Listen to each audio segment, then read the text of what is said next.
नमस्कार दोस्तों, मैं मनीष पांडे एक बार फिर स्वागत करता हूं हमारे चैनल देखो भारत में। आइए आज हम आपको जनरल इंश्योरेंस के बारे में जानकारी देंगे। मुझे कमेंट आ रहे थे कि सर जनरल इंश्योरेंस के बारे में बताइए और नेटवर्क मार्केटिंग के बारे में बताइए। तो नेटवर्क मार्केटिंग के लिए मैं अलग से वीडियो बनाऊंगा।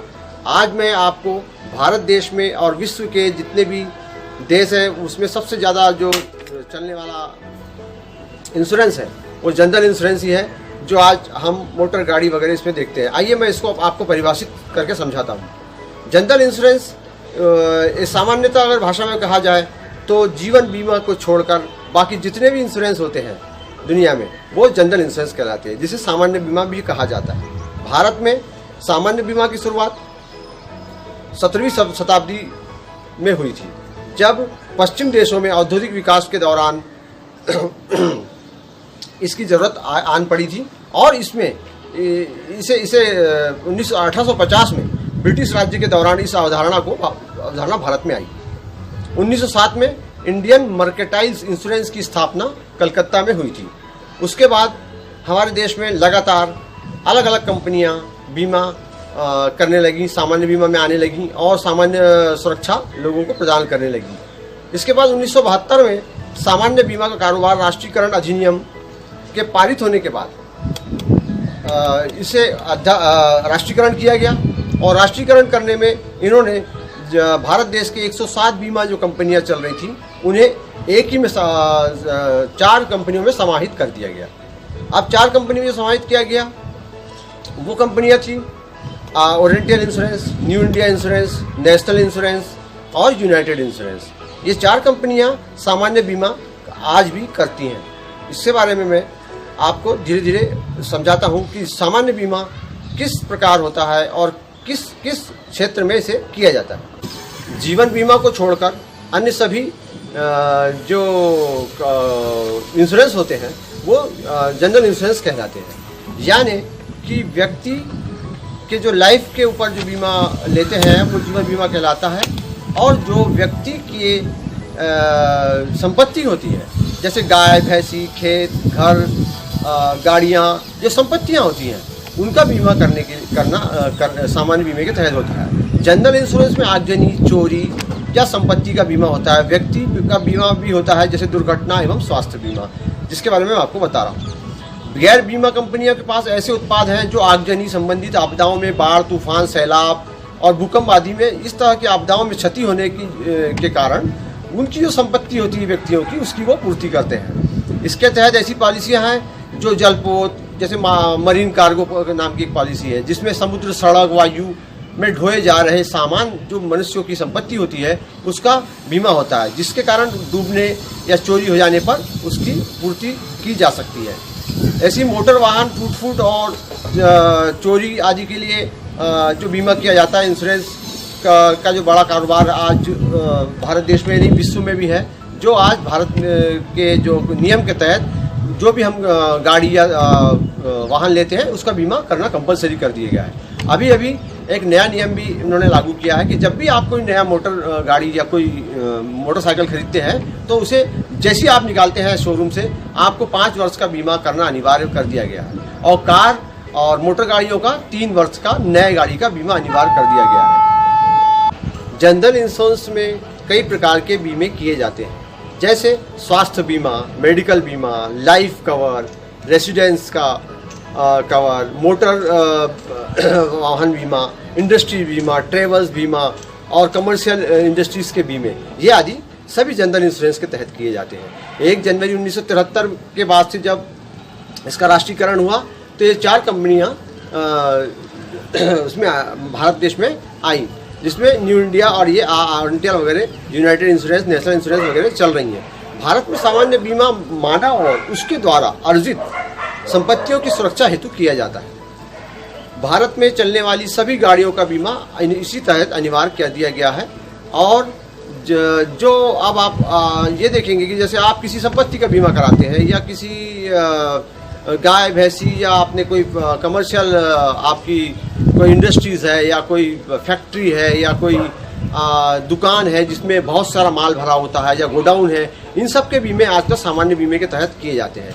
अभी विदेशों में ये सब चीज़ कंपलसरी है, लेकिन भारत देश में अभी भी इसकी जागरूकता आना बाकी है, जिसके तहत आप सामान्य बीमे को अपनी जो संपत्तियां हैं, जो अपनी बकरी, भैंसी, कुत्ता, किसी भी चीज़ का बीमा आप करा सकते हैं, जो उसके तहत जो आपको मनुष्य को क्षति होती है उसकी पूर्ति के लिए बीमा किया जाता है।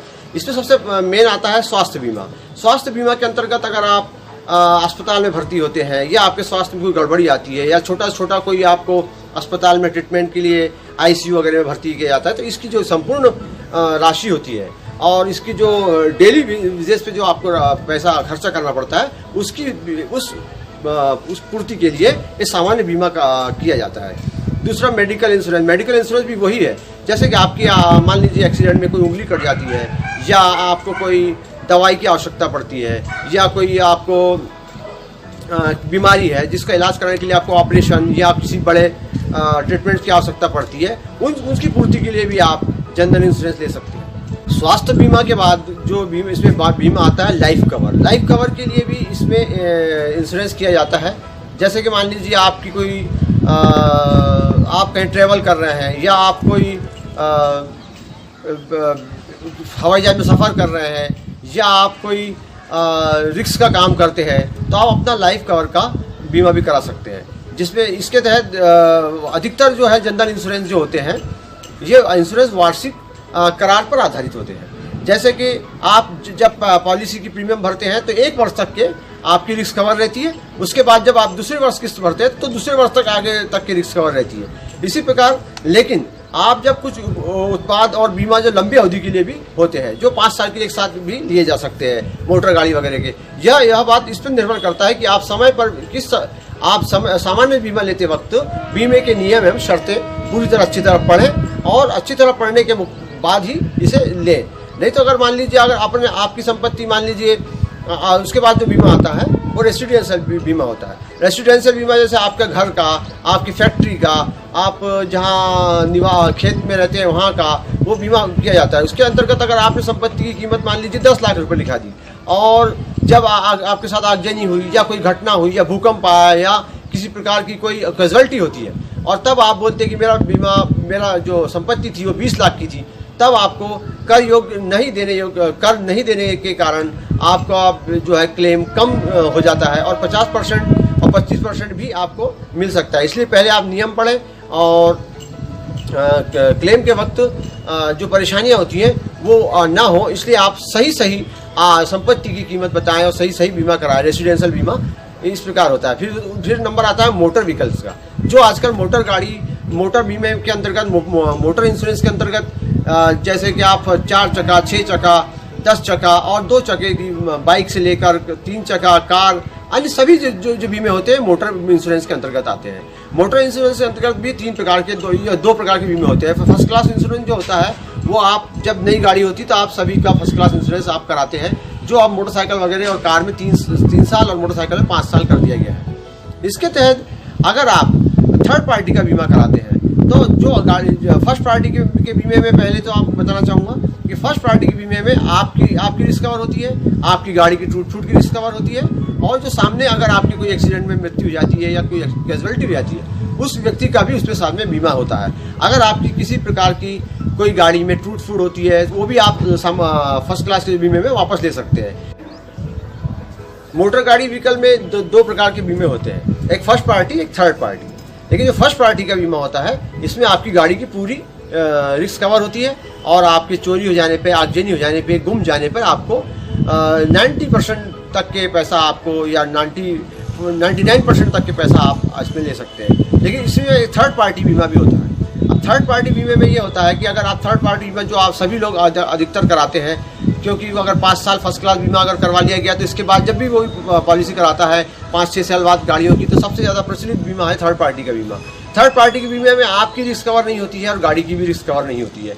इसमें अगर जिस सामने वाला अगर जो आपकी एक्सीडेंट हो जाता है और जो सामने में जो व्यक्ति की मृत्यु होती है उसको आपको इसका इंश्योरेंस का पैसा देना पड़ता है। अगर आपने मान लीजिए इंश्योरेंस नहीं कराया है गाड़ी का और आपके साथ एक्सीडेंट हो जाता है, कैजुअल्टी हो जाती है, तो कानून और नियम के अनुसार उसको जितनी भी क्षति होती है वो आपको प्रॉपर्टी और अपनी मकान और अपने कुछ भी बेच कर देना पड़ता है। इसलिए हमेशा याद रखना कि अगर कोई भी मोटरसाइकिल आप मार्केट में चलाती है या रोड पे चलाती है, उसका बीमा होना अनिवार्य है। और अगर आप बीमा नहीं कराते हैं तो अगर थर्ड पार्टी का भी आप बीमा कराते हैं तो आपका अगर एक्सीडेंट होगा तो आपको तो कुछ पैसा नहीं मिलेगा, लेकिन आपकी कंपनी थर्ड पार्टी यानी सामने वाले को जो भी क्षति होती है उसके पूर्ति करने के लिए पैसा देती है।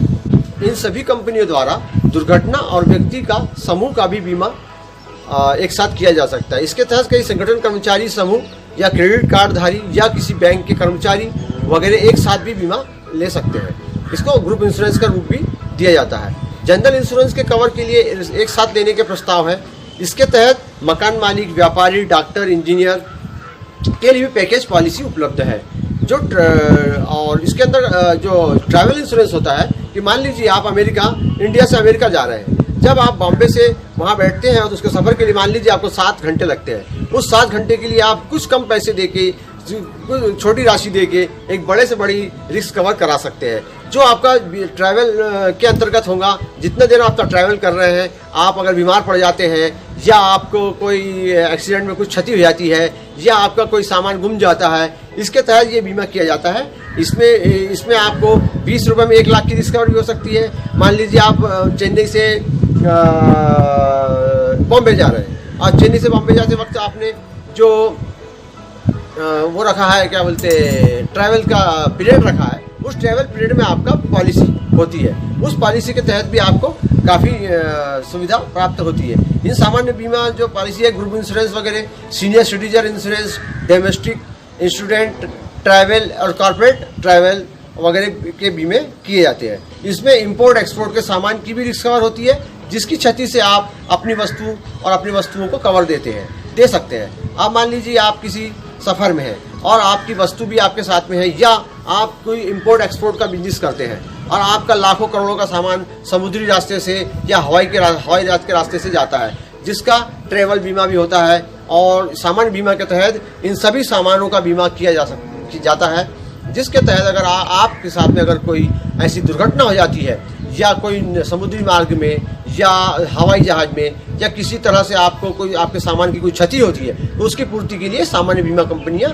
आपको कवर देती हैं। इसके लिए आपको आपकी संपत्ति का जो निर्धारित मूल्य है वो ओरिजिनल होना चाहिए कि अगर आप मान लीजिए आप 5 लाख का सामान भेज रहे हैं तो आप 5 ही लाख से रिस्क कवर करवा सकते हैं।